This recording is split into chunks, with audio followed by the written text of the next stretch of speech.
What's the experience been working on a fan-funded series versus one that's produced through traditional means?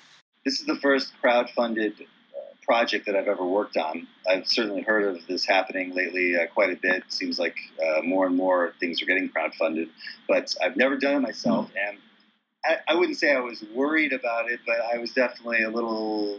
It was in the back of my head, like I wonder how this is going to go. I mean, in a sense, it's just you've raised money, so it's you got money in a bank account, so it's like no other project, or it's no different than any other project. But I gotta say, I love working on a crowdfunded project. It's pretty amazing. I gotta tell you, I don't know if it's just this project, and there's so much love from the fans and so much just like diehard dedication from the people who invested, who donated through Indiegogo, and just the sort of like fan base around Firefly, the people who love Alan and Nathan. But it's been just a pleasure. I mean, in so many different ways. I'd say the first way that it's a really incredible experience is that there's no network and no studio. That can be a bad thing, I guess, because you don't have the support of a network in the studio for logistics. But you certainly get a lot of notes, and I mean, I from the cinematography angle, I'll certainly get notes from the executives and from the higher ups, but it's really the creatives, meaning the writers and directors and producers, who get a lot of creativity by committee, so to speak. And it doesn't necessarily make a project worse, but it usually doesn't help entirely. I mean, what it usually does is dilute what the storyteller wants to do originally, which is the script that they wrote.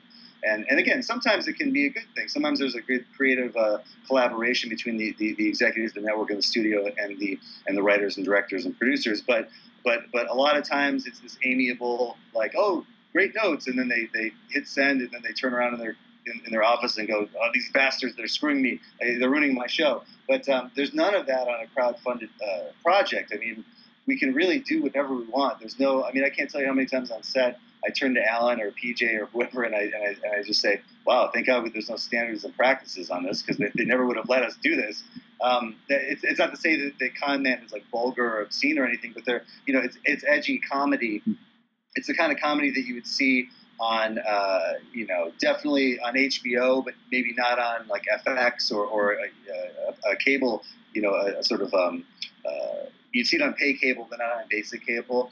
And again, it's not because it's racy or it's because it's like obscene or vulgar. It's just edgy humor. And I mean, it's really, that's the part that's really blown my mind, is that we're getting away with everything we want to get away with, and it's turning out so well. I mean, the show is so much funnier than I thought it was going to be funny, and it's like next level funny, and and the performances are all amazing, yada yada. But the fact of the Indiegogo element, so obviously creative control, amazing, right? Your loyalty is to the fans, and the fans have given money, and they've said, we trust you with this money. Go make the show. We don't need to see a pilot. We don't need to see anything else. Just we love you. We trust you. Go ahead, go forth and make it. And I know we're going to make all of you proud out there who see this show, because I mean, unless you like bad shows, I don't know. This show is going to be amazing. I can't wait to see it myself. But so certainly creative control.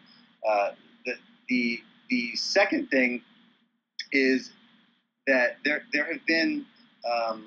I'm not quite sure how the Indiegogo donation thing was stratified, but I know that at a certain point, if you contributed a certain amount of money, then you were allowed or invited to attend, to come to the set and be an extra, be a background player. Background player is, like a more politically correct term for extra. I don't think extra is demeaning. It's just, your background, you're moving around, making the place feel alive. Without background, the movie feels, unreal and terrible. So it's an essential part. And so we're just on a film set. We're used to showing up at work, and there's a tent full of 50 extras, and they've all been paid $100 a day or whatever they get paid. And a lot of them are great, nice, like amazing, cool people. Some of them are just like strange people who are there to like make a buck, and and B, drinking like a fake cup of coffee out of focus 100 feet behind the camera or in front of the camera. But our extras, our background players have been, I believe, almost exclusively people who have financed the film, who have donated to the film. And I got to say, these people are all amazing. Like, I love them all. They're so nice. They've been just putting up, I mean, the things that they've had to put up with, normal union SAG extras would not put up with it. Not that we're like abusing anybody, but it's like they had to sit in like this really hot room. The crew did as well, but we were getting paid to sit in there. They sit in this really hot, humid comic book store that we were shooting the scene. It was like 112 degrees outside, and the place was baking, and we're all just dying. And I think normal extras would have been complaining a lot, like there would have been a lot more people annoyed and upset. But these guys were troopers. They were just there, like never they were just in heaven. They were just glad to be there, helping us and to watch us make the project. And really, it's just so cool to have the people. I don't know, it makes us all want to do even a better job, because we look over and we see, wow, all those people crossing the frame in the background and populating this world are the people who are paying us to be there and funding this whole thing. And it makes it feel like this. Every independent project feels like a family affair, like you bond with the crew and the cast, and everyone feels very connected. Like Much Ado was very much like that. We all, whether you're in front of the camera or behind the camera, you feel like your family. And when you get in bigger projects, it feels less and less like that.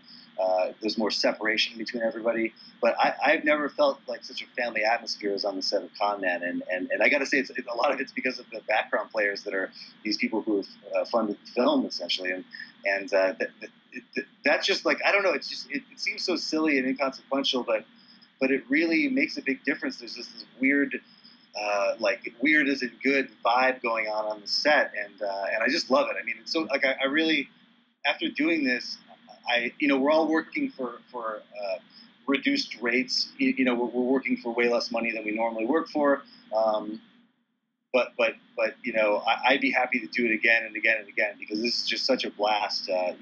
Doing what we're doing, and just I can't explain to you this desire to make everybody proud. When you see the people in front of you that paid for it, you're like, man, you're a huge fan. You love whatever. Like, you don't even know what we're gonna do. You're just like, here's some money. Go make a show that's tangentially about Firefly somehow. And so. Yeah, it just motivates us all, and so I don't know if every crowdfunded project is like this, but if this is the future of film production, I'm on board. This is great.